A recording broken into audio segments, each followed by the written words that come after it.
Hi guys, this is the Casual Fan.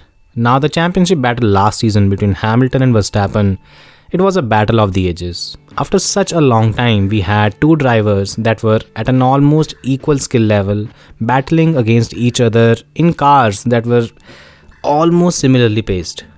What we got as a result was a season of some astounding drives from both Hamilton and Verstappen, and all in all, a championship battle that will go down, at least in terms of skill and quality, as one of the best in the history of the sport.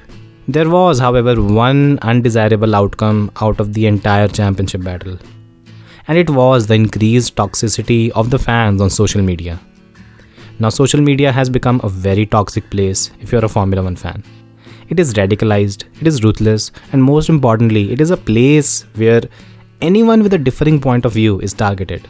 The championship battle last season turned social media into a battlefield between Lewis Hamilton and Max Verstappen fans. Now, one of the more recent examples of how bad things are right now was when Karun Chandok from Sky Sports posted a tweet in which he praised the consistency of Max Verstappen's lap times from the Mexican Grand Prix. The former F1 driver tweeted, "This is extraordinary from Max Verstappen.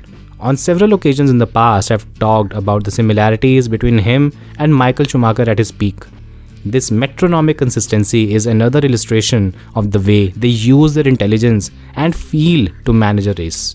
Now, it was simply a tweet where he praised Max Verstappen's consistency in driving and drew comparisons with a Formula 1 legend like Michael Schumacher. Now, at least for me, what was a bit depressing was looking at the very first tweet below his post, which said, "Cult attacking you for this in 3, 2, 1. Now, while Chandok laughed it off while replying to that tweet, it was sad to see what happened next, as he was eventually attacked by fans with tweets like, "That Red Bull check must be late." Now, the sad part of social media is that this has become an everyday occurrence. If you're posting something in favor of one driver or team, rest assured you're getting attacked by the other faction. Amanda Newey, wife of Adrian Newey, tweeted her reaction to the Times opinion piece written against Christian Horner. What followed next was a barrage of Lewis Hamilton and Mercedes fans attacking her on social media, so much that she had to delete the tweet. Even Ted Kravitz was the victim of something similar after the Mexican Grand Prix. Now, we all know by now that Ted Kravitz was one of the reasons why Red Bull opted to boycott Sky Sports during the Mexican Grand Prix. Because of this, Kravitz was attacked on his social media by Max Verstappen and Red Bull fans. This season, we've seen this behavior spill over beyond social media as well, as we have seen instances of Hamilton fans getting harassed during the Dutch Grand Prix, Max Verstappen fans facing abuse at the Italian Grand Prix. The kind of abuse Verstappen gets at places where Hamilton fans are present is almost ugly to watch. This was evident at a promotional event before the US Grand Prix in Austin, as a leaked video showed Lewis Hamilton fans abusing Max Verstappen. Hamilton himself faced something similar when his crash in qualifying during the Austrian Grand Prix was cheered by the fans. What is surprising is that this season there is not even a championship battle between Hamilton and Verstappen. Verstappen has already sealed the title, and Hamilton is not even in the debate. Even then, the fan bases of both the drivers are at loggerheads every day on social media, and anything and everything is taken out of context, and it lends itself to increased toxicity on social media. Again, let me specify. All of this during a season where Max Verstappen and Lewis Hamilton are not even in the championship battle.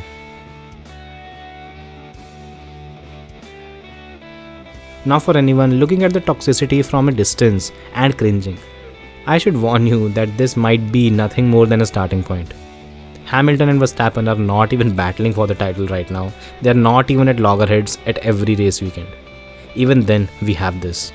Next season, Red Bull is facing a 10% reduction in development time. And we could be looking at a season where Mercedes and Red Bull are neck and neck in terms of performance.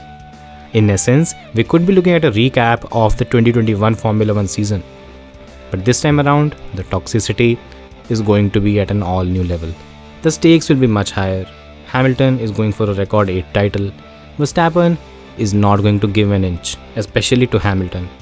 There is also an added element of Toto Wolff and Christian Horner locking horns again. And it's never pretty when these two interact.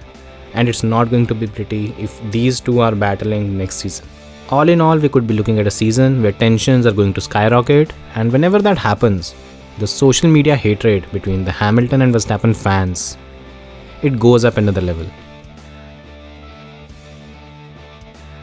Now this is an interesting question. Formula 1 has not been in this situation for decades where a rivalry between two drivers has reached this level of fan investment. On one side it's great. It means more fan engagement and more revenue in general. On the other side it's a scary proposition. The negativity on social media channels is at an all-time high. Next season, with a Lewis Hamilton versus Max Verstappen battle on the horizon, it's safe to say that the intensity will go up a notch. Should Stefano Domenicali be worried? Looking at what happened at the British Grand Prix this season, where the atmosphere could not have been more hostile towards Verstappen, or what happened to Hamilton or his fans in terms of harassment at Austria and Zandvoort, I think Domenicali should be worried. If in a season where Verstappen is cruising to a title, there can be this much radicalization, you can only imagine what's going to happen when these two are going to battle for the title. There is even a question of whether the fans can even feel safe and secure while coming to watch a race. If the average Verstappen-Hamilton fan was facing harassment and abuse this season, especially when the two are not even in a title battle, how are things going to be next season when they might be? In 2023, Formula 1 is arguably looking at the biggest title fight in the history of the sport, as Verstappen and Hamilton will face off against each other. What this also means is a lot more hype, a lot more engagement, a lot more coverage, and eventually a lot more revenue. There will, however, be a jump in toxicity as well. This is where Formula 1 needs to be careful. Driver safety and fan safety will have to be paramount. It cannot afford a repeat of what happened this season when it comes to fan harassment, and it cannot turn an F1 race event into a hostile territory. All in all, the ever-increasing toxicity of the Formula 1 fanbase should worry someone like Stefano Domenicali, and how he keeps things under control in the future is something worth keeping an eye on.